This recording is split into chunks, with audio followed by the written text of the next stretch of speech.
What's going on, everybody? My name is Juancarlos Morales. This is my buddy Enrique Martinez. We are from Puerto Rico, and today we are here in this beautiful marina on Isla Verde, which is right next to the airport. Maybe we'll hear the airplanes or not later on. The reason why we're here today is because this is our sanctuary. This is where my buddy and we come here and we unwind from working, and this is just a place where we can relax and talk business and hopefully offer some value to you guys of whatever we can do and talk about in this conversation. So are you ready for this? Ready? Let's All do good? it. All right, cool, man. So how long ago do you think we met? Wow. I always remember because I remember I was still in college. I just got my driver's license and I was driving on the first pickup truck I bought to the beach, kite for learning how to kite. And you were teaching in that school, Yeah. kiteboarding. Awesome. And then what is like a good memory that you remember from, like, I don't know, the beach times or surfing? Because we're gonna talk about a little bit about like why we work hard and why we love the water so much. I think people need to understand this too. Man, there are a lot. It depends. Maybe past couple of years, our trip to Hawaii, to Maui, that was a great trip. Couple friends. Here we have had too many, I think, at this spot. Early days, when I started as a kiteboarding instructor in the same school you were at, and then made that shift of you starting your own business and helping you out. I think that was pretty awesome. So thank you very much. I appreciate that. So one of the things I respect the most about Enrique is his work ethic. To me, when you live in an island, it's just very easy to get distracted by, like, all the things that we have going on. Puerto Rico is known for being a place of lifestyle, which I think we're going to talk about soon, of why we are here and we haven't left the island like some people have. Yeah. And I think we have a lot of reasons of why we would, go somewhere else. But what would be like one reason of why you would say that you haven't decided, like, hey, I love to run my own company and have some plans. Why have you decided to just stay around and not leave? Because I'm sure that has gone through your mind like sometimes. I mean, it's kind of a mindset once you know how to run a business, either if it's yours or someone else, or you already like know the principles and you have that skill. I don't think that anybody on that level, if they take everything away from them, is going to think, oh, who I'm going to go and work for. That kind of mindset just shifts you off to what's next, what I'm going to build next, or who am I going to contact or partner with to develop something or buy someone's business and expand it. It's a different mindset. I'm wondering, what would you say that if, let's say, you were in a different state, let's say you will move to, I don't know, California or New York or something like that. When I say New York, when I say like Texas, when I say Florida, how does that make you feel inside? If you're born and raised on an island, and I think I don't only speak for myself, but I mean, you need this warm weather, being close to the beach, being able to disconnect somewhere close to where you live. Because here, it doesn't matter if you want to go to the beach, you're going to want to go to the movies, to the rainforest, whatever you want to do, it's less than 30 minutes away. There's no way you can move somewhere that you're going to have everything that close. Man, it's amazing. There's no other way to say I agree, it. dude. I agree. So, I mean, right now, I'm part-time in Canada, and I get this question every day, like, hey, when are you moving in Canada? Because my wife is Canadian. And I'm like, just Google a photo of Puerto Rico, and you will answer your own question. But, Actually, it's funny because my dad asked me that same thing. Like, oh, Juan Carlos got married. She lives in Canada. What's gonna happen? She's gonna move into Puerto Rico, or she's gonna go to Canada? I'm like, well, I don't think she'll move to Puerto Rico because of her business. And believe me, Juan Carlos is not gonna leave Puerto Rico also. Yeah. Because, I mean, it's a complete different weather and day to day. And for, I know your lifestyle, same as mine, you can have a couple of days, a couple of months, have fun, but it gets to a point that you feel that urge of coming back and you need those outdoor activities and this weather. And for us, the beach, the water, it doesn't matter what we're doing. So I want to go back to the work ethic, right? Because you run a family business, and I want to talk a couple of things. I want to hear about, like, you know, what's the trick to running a family business? Because I feel like a lot of people, when they hear that, you know, you run a family business, they think it doesn't work. They think they can't work. I want to hear what you have to say about that, and also how you have taken on the responsibility of your family business. And also, I want to add, why did you decide that, hey, I have to go to sleep early, I have to be at the business at a certain time, and you can find like an awesome balance between, you know, taking on that big responsibility, right, managing like your family's expectations, and also like your, you know, like being able to differentiate family time and business time, and also being able to like do what you want to do, right? Well, thankfully, in my family, we do talk a lot of work outside of our work environment. Usually we go out to dinner or something. We're so used to being together at work that once you get out of it, it's still the same people. So that work topic comes up a lot. Since for example, my mom is not on the office with us. She's the one that we're out having dinner and she's like, hey, no business in the table. So she sometimes we do talk also with her, but she's the one that like reminds us like we're not at work. Yeah. It is hard. The most hard part of working with the family is actually that who's accountable for what. Because when you have an employee that you can delegate something, if that doesn't get done, it's his fault. When you're on an environment that you have your father, your sister, your cousin, whoever it is, and something doesn't get done, even if it's supposed to be your job, I know, and everyone else knows I could have done it, or he could have done it. So it's like throwing that power from one to another. So that's the harder part. That's what I'm trying to structure it in a way that everyone has something in particular to do, and you don't have that fight or talk or bad taste on a day of who has to do what and who has to run what. On the other side, like waking up early, I love it. It's hard when you live in an island like Puerto Rico and we have party every single day. Sometimes. Not now, but I remember a time that we used to go out every day of the week. There was like no break at all. Yeah, yeah. And I was waking up every day at 6:30, waking up late at 7. I'll be at my shop at 7:30 in the morning, 8 in the morning, but I was always on time. So since it's your business, it's like what I tell my employees. It's like, okay, you came in late today. You can do that. You're not supposed to, but you have the ability to do it. If I don't show up in the morning at 8 o'clock at least, no one here works. No one gets paid. So I know I have that extra responsibility, and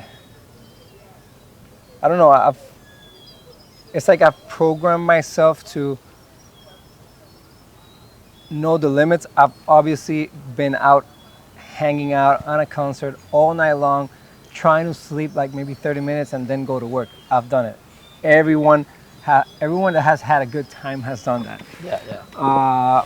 But usually I try to manage, and if I'm gonna stay up late, maybe I drink less, so the next day I'm not hurting that bad. If I know I'm not gonna stay up that late, well, I don't care.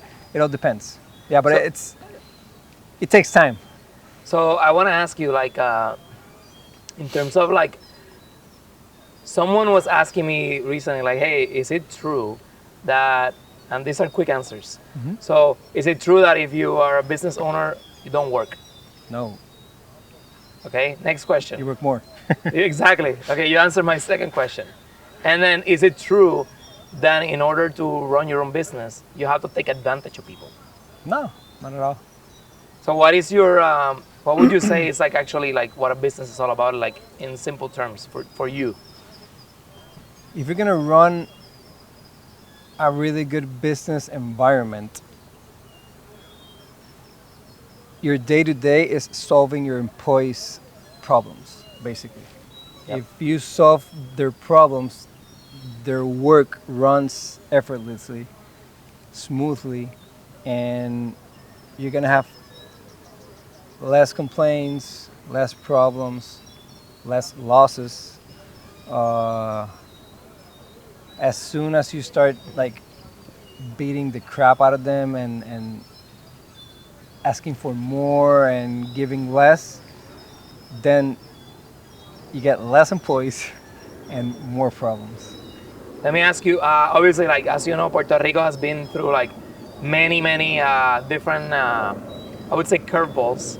But the biggest one we would say would be like the Hurricane Maria, which happened like in 2017. Yeah. And then we had the pandemic this year. We've had other ones, but let's just focus on those two.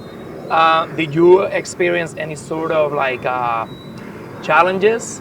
And then how did you, what was the, how did you guys overcome it? And, how did you go on the other side of that? We did actually in Hurricane Maria. Our business got flooded. Like our second story warehouse had almost a foot of water. All the merchandise got wet. All the boxes were damaged. A lot of electronics. We stayed closed for a couple of weeks. Then we opened. Basically, we just opened to provide essential stuff like gas tanks, power inverters, batteries, things we usually don't sell, but our suppliers do work those.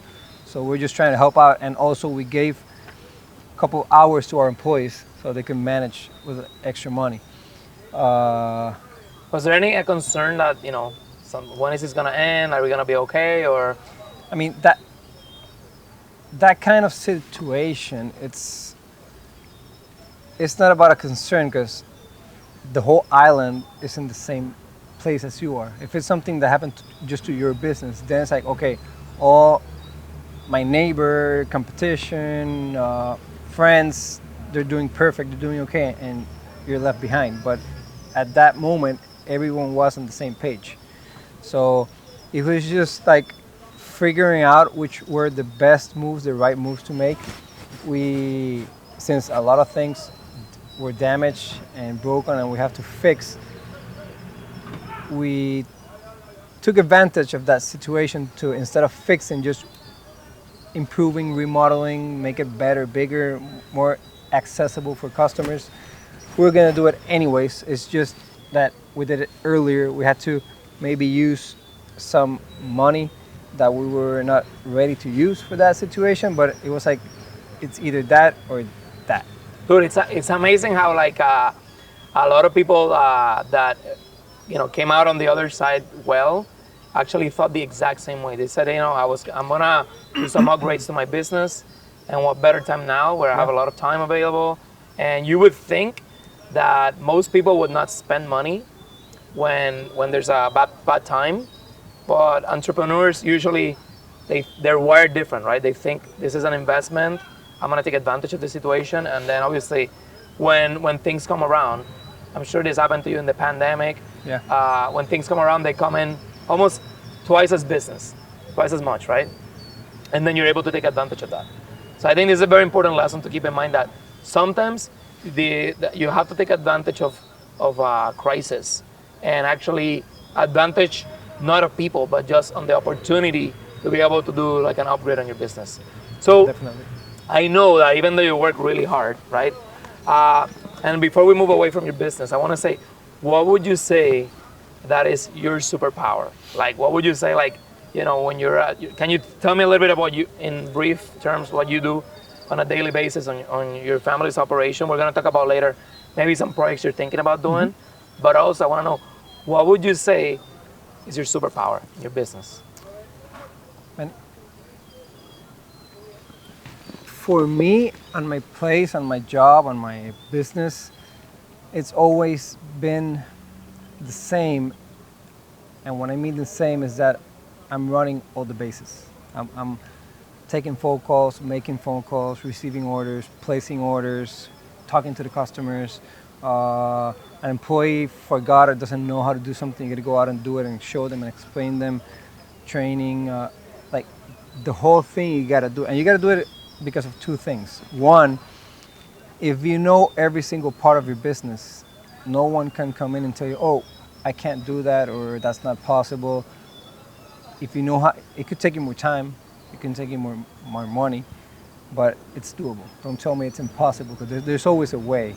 Maybe not the way the customer wants it, but it's gonna meet their needs, so you just gotta work around it. That multitask I do love. Whenever I have like a slow day in a shop, I could say it's not that I get bored, but that low pace, it changes like my whole mood. On a rush day, you could ask me, where is this guy or who's doing what? I don't even need to look at anything. I have everything in the top of my head, and I know who's where, what's almost finishing, which car is coming out, which car is coming in, who paid, who didn't pay. On those slow days, I need to look, I need to read. It's like I'm lost. Dude, it sounds to me like you're like a coach. Like you're like telling people, hey, this is what you need to do. This is what I need you to do. This is how it's done, right? It seems to me like you're saying that in order to run a business, it's probably a good idea to understand like at the basic level, right? Everything that needs to be done. Then your employees need to know that, hey, I know how to do the work too. So you can't BS me that it's not possible. And it can't be done, right? Because then what are you gonna do? You're gonna say, come, I'm gonna show you how it's done, right? Yeah. So I think this is very powerful, to like tell people that run their own operations, like, listen, there is no shame in like doing work for a few years, right? Really developing the skill, the knowledge, do your research, and then once you get to the point of leading people, then you can actually they know that they will be more motivated to lead you, knowing that you've gone through the path and you know how to do the work, and they always have somebody to lean on in case that they don't know how to do something. Yeah, no one started to run a business just like, oh, here's the key and tomorrow you're gonna start doing everything. You need to start from the basics. Yeah. So I think some people think that in order to become like successful, right? Like, well, somebody was asking me like, oh, what does it take to be successful? I'm like, well, it really depends on your definition of success, right? For me, success is all about having freedom of my time and being able to try things, right? And eventually that definition kind of changes over time, right? But success is when you're able to really just accomplish your goals, right? And also being able to do what you love, right? And I want to transition into that, right? Because that's what we're here today. So I want to know, because I know you're like, basically your week is already like accounted for. One of the things I love about you is that you're always planning something else, right? Like you're like, hey, what are you doing Sunday? And I'm like, dude, I don't even know what I'm eating like tonight.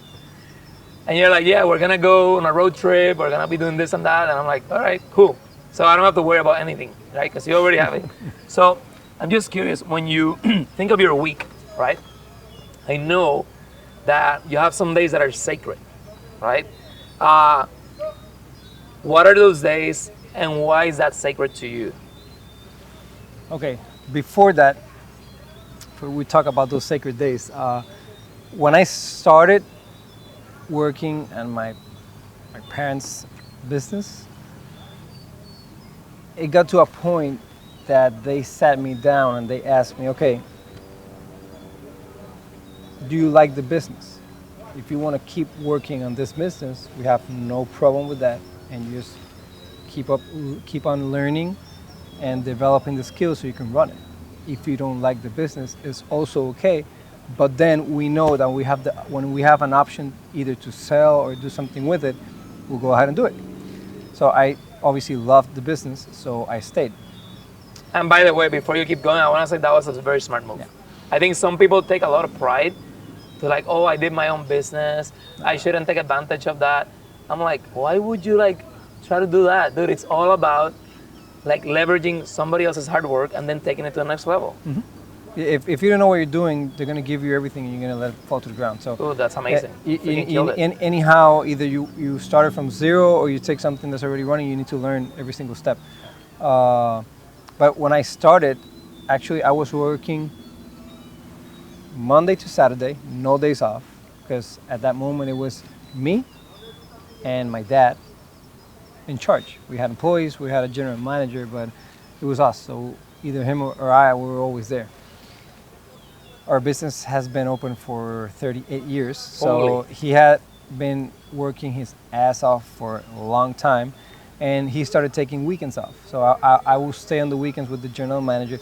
Dude, I was 18, 19, 20 years old. So all my employees were older than me. It's hard to try to run a business and a company and instruct something to someone older than you. The way they look at you, because they know more than you at that time, not now. But at that time, if someone says, oh, that can't be done, I couldn't say shit. I had to suck it up. Okay, no problem. If my dad was there and it truly was something that couldn't be done, okay, but if he knew how to do it, things would change. After time, when I started learning more and more and more, now I don't care who it is, what they say, I know what needs to be done. But since I had to sacrifice all those years of no days off, no trips, no nothing. That trip we took to Maui, to Hawaii, before that, I think I spent like 6-7 years without traveling. And after a while, my sister was working part-time, but after a while, she started working full-time. She saw I was earning a little bit more, and she wanted a piece of that. So basically, it was okay. You want to earn as much. Let's work as much, both of us. You take some time off. I take some time off. So now, what we do is she takes a weekend off, then I take a weekend off. Perfect. And the week that I don't have that Saturday off, what I do is instead of having another day of the week, I ended up making this plan with this deal with her of taking every Wednesday afternoons off. Okay. For me, it's great because I know I have to work hard the whole week, but it doesn't matter if I do have the weekend or not off. Right in the middle of the week, I can split that and take a break and decompress, or I could use that time to work on other stuff and do some things that maybe I don't have time during the week because of our business. So for me, Wednesdays, 12 o'clock, I'm out, and usually I'm here. We're gonna go out surfing, kiteboarding, foiling, whatever it is. That's like my sanctuary. That's like sitting down with a psychiatrist and just like letting everything out. Yeah. For me, that's like the perfect definition. I'm out there. I'll go in the water. I have no phone calls, no one next to me. I only think of me and the wave and the water, and that's it. That's all I need. It's freaking awesome. I come back and I feel like I just took a weekend off, just for an afternoon. Amazing. Yeah. So, what's your definition of work hard, play hard? It's really easy. If you're working, work your ass off as much as you can, because the reward after is going to taste better if you did things right. Love it. Agreed, 3,000%. Yeah. So, let's talk a little bit about how we got this setup here in the marina. I think explain like what the challenge was, and I don't know, How did you end up here at this marina? Because of you. So what happened? Tell us the story. Yeah. What were you doing? I was paddle surfing actually, and you called me out on a weekend that there were like amazing waves, and you tried this new thing called step off. You're gonna go surfing, and you're gonna jump from the jet ski and surf the wave. And I was like, oh, okay. Yeah, So wait, how does that work? You're like on a jet ski? you're sitting behind the driver, ready with the surfboard. Yeah. The jet ski basically gets in the wave, Uh-huh. pretty early in the wave. Yeah.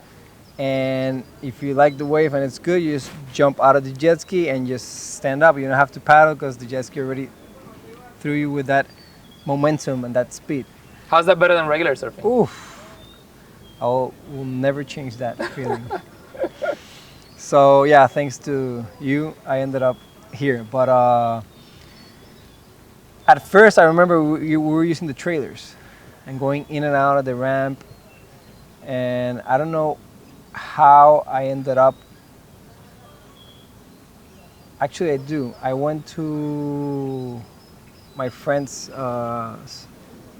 paddleboarding shop Yeah. in San Juan Bay Marina, Sub Action, and I saw the jet skis on the floating docks, and I was like, okay, I was planning already and buying a jet ski, so that clicked me off. That was like, okay, that's a little bit easier. So that was 2019 because I bought the jet ski that year. I bought the jet ski. I was like, okay, I'm going to do it now or I won't do it. I'm 30 years old at that moment. I'm in great shape. I'm surfing every single week.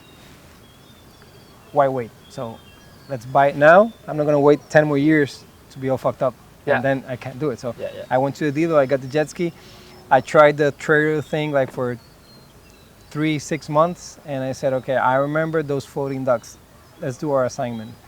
And after you having a floating dock with the jet ski in there, you can just get to the marina, push yourself back, and be in that wave in less than 2 minutes. There's no going back. But I just realized that Enrique has single-handedly made me buy a bunch of, I would say investable items, not to call them expensive items. Yeah. But it makes me happy to know that I made you buy a jet ski. It makes me feel like somehow we're level, now. Actually, the only reason why I bought the jet ski is because since you were traveling to Canada so much, whenever a good swell came in, I have to end up going to the beach and paddle. And I didn't want to paddle, so I needed a jet ski to throw me in the wave. Dude, it's funny. Like, I feel like, to me, I hear all this and I kind of want to bring it into perspective that, like one of the reasons why as a Puerto Rican or as a local, I feel like, and this is something I say, and it's important to understand, like, I feel like in Puerto Rico, in order to do well and have choices, you either have to run your own business or you have to help somebody else run their business, right? That way you have more choices, you can make a little bit more money, you can have more flexibility, and when opportunities like this come about, you can go ahead and make those purchases, right?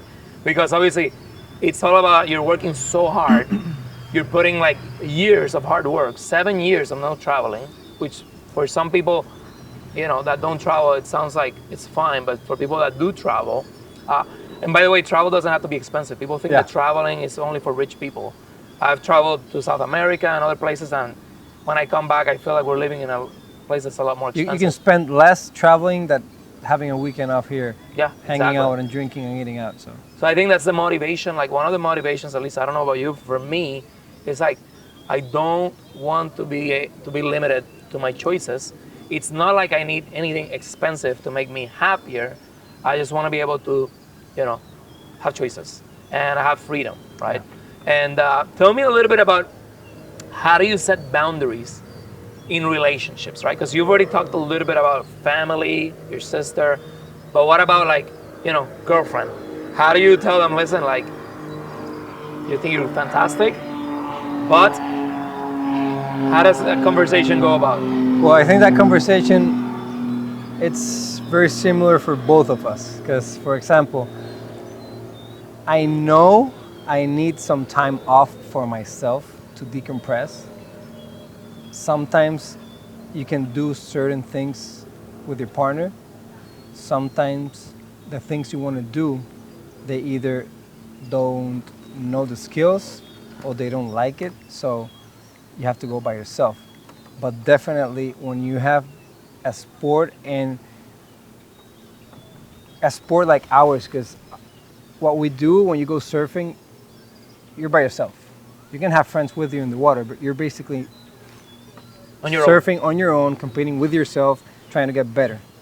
You could go alone to the beach, you're gonna have the same great time like going with 20 friends. So you're by yourself. And not not everyone understands that. A lot of people uh, having that or needing that time to be alone, not every partner, girlfriend, boyfriend understands, because they don't need that. If they do need it and they have something similar, they can understand. But being able to be okay with you having fun by yourself, it's so powerful that there's no way of changing it once you actually learn how to do it. Should you be afraid of this conversation with your couple? Like, Oh no, but by all means, you need to have that should you be conversation. afraid if they say, "Oh no, I don't want that"? I mean, if they don't like that and they're not gonna accept that, you're not gonna be happy, because you need that. Yeah. If you're like me, I think like us, you need to be able to do this kind of stuff, or all of a sudden we plan a trip for 2 months, 1 month, a week from now. Oh, we're gonna go surfing because waves are coming up this place. We can't choose if the waves come tomorrow or next week. The waves are now, so we need to get on the plane now. Being able to having a job or a business or people around you that you can be able to take that time off is priceless. And having a partner that either accepts or joins when that happens is a must. How do you choose your friends? Like, how do you think? Okay, this person is somebody I want to keep around. And I'm not talking about me. I'm just talking in general. How do you say? I want to spend my time with this person. I would like to make this. Keep around this person. How do you do that? What's your criteria? There, well, I'm going to talk what I think of now, because I've read this a couple of times. I know you have too. What you become, it's basically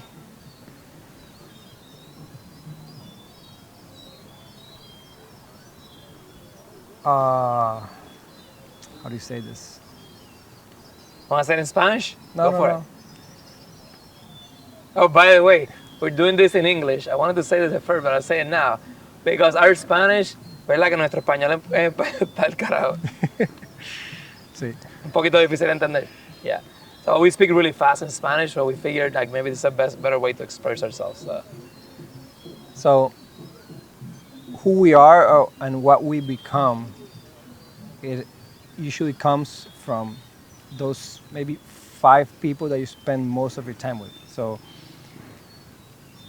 I was aware, but that wasn't there always with me until a couple of years ago. And it's not that oh, this guy's doing better, this guy's not doing well. It's not that. It's that if they are in the right mindset as you are, you feel good because you can have certain type of conversations, either personal growth, business, hobbies, but you can feel that that person is in sync with you. And if you're trying to like keep on growing to different levels and that person is not on the same page, you're not gonna feel at sync with that. Would you keep people around you that you feel like they're not, necessarily like in the right mindset? That are friends, not family, because family we don't I choose. try not to. It's not that I'm gonna block them or don't respond or not talk to them, but I'm not gonna spend a lot of my time, my like effort in something that is not, I know is not gonna provide me something good or better for myself. So Definitely. So, I don't know. Is there any questions that I haven't asked you that you would like to talk about? Maybe some future projects. What's in your mind right now for the future? I do have a recently startup project that's gonna be for our next video. Yeah. Yes, yeah. We need to discuss a couple of things between your business and that one. Yeah.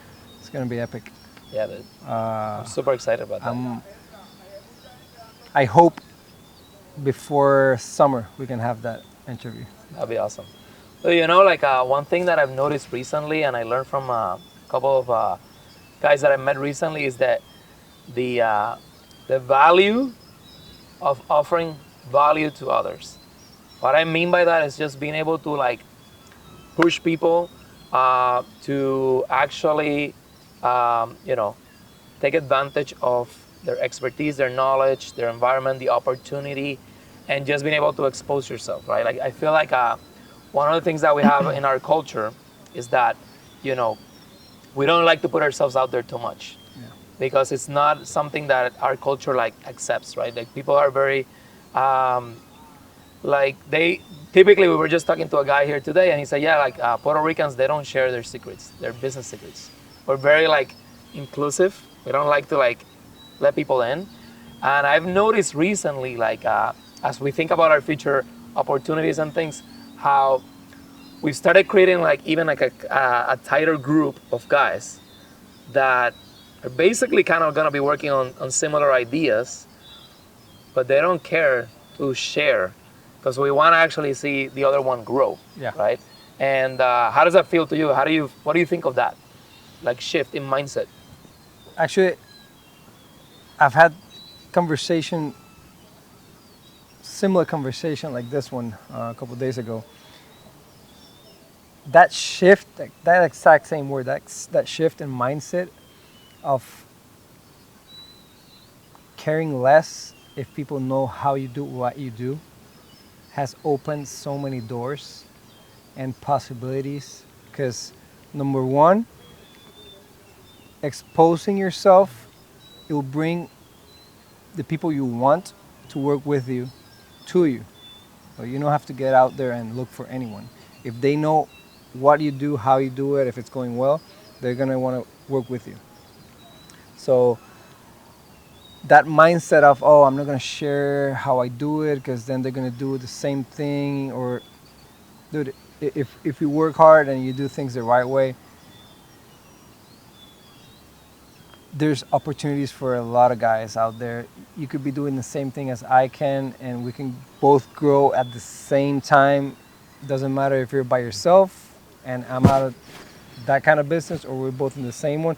Actually, the other day we have a friend in common that he's doing the same thing as you are. Yeah. And you're helping him out. He's also helping you out. Like, we're just sharing ideas because it's the only way. If it's gonna take me 5-10 years to try things out and figure out what's good, what's bad, and maybe a couple guys can tell me on a dinner, why not? Why don't share ideas and help each one out? So, you know, I always think about like people that do things faster than other people. I always wonder, like, how do they do that? How do you go from like where you were to where you are now a lot faster? And what I've realized is the power of connections, right? You are the master in connections, okay? I was saying that earlier. You're always like, hey, let's do something. And then I say, hey, I'm thinking of this. You're like, dude, I know a guy. And even this today, like, I mean, we have our awesome buddy, David, that is shooting this. And David is essentially a guy that you met that you're like, I told him, hey, I wanna make this type of interviews. I think they can offer a bunch of value to people. And you say, I have a guy, right? Dude, it's that story is awesome because he came into my shop, he bought a van, and he wanted to do a couple of custom jobs. And at first I met him, I thought everything was cool, but I didn't know like what he had in mind for his business. And one of those days that he came in and we started talking more deeply into what he wants to do and what he wants to achieve, and I understood what was going on. I was amazed. I was like, dude, we need to sit down and talk. I wanted to work with him. We tried Maybe it happens, maybe not. But I know we're gonna work with him. I a know, lot. I can know, tell. I know we will This work guy's with the real him. deal. I know we will work with him. How, we still don't know. What I know is going to happen. But it's impressive how just talking to people and getting to know actually how they do what they do. Yeah. Because it's not like, oh, this guy sells cars and this guy, he owns a pharmacy there in the corner. This guy, just knowing them and knowing what they have gone through to get there, and maybe they have other expertise that they don't use it on their business, but they know that thing, that extra thing that maybe you need or I need. And I think that this kind of interviews are gonna be great in just deeping, like deep inside, searching for a couple of different individuals, what they know, how they can help, how we can connect people. Is gonna be great. Good, 3,000%. You know, it's funny. I always think about like, I've been like trying to understand how entrepreneurs are created, right? Like, there's always this question of like, hey, is an entrepreneur somebody that becomes an entrepreneur, or do you like, are you born, right? And what's interesting to me that I've noticed a lot of people that I know have become entrepreneurs either because they were doing some sort of transaction as kids. So they were selling newspapers, or they were selling. In my case, I was selling carrot cakes. Yeah. And I was washing cars. I know you probably did a bunch of like little businesses. Alan, our friend, were selling like power balance. Yeah. And I noticed that some entrepreneurs are created because they are employees that offer so much value to a company, and at some point there's some situation that forces them in entrepreneurship, and they know deep inside of them that they have all the skills required to do a job. It may not be exactly what they were doing. It might be a different iteration of what they were already doing or their company was doing, but they think they can offer some fantastic value to the marketplace. And I notice how it just takes someone to feel you, like it pushes you a little bit, right? And I'm hoping that this video does that. I'm hoping that, the way I got motivated to start my own business was essentially working in a company, becoming extremely good at what I was, to the point where I got so busy. And then a situation happened with my ex-boss where I basically was forced out of the company. And I realized then that, if I want to control my own destiny, and I want to have choices, and I want to have freedom, then I have to just go my own way. Yeah. So I had to make that shift. I also noticed how some people are not necessarily forced out of companies, but their company has to fire them because they're not doing as well financially.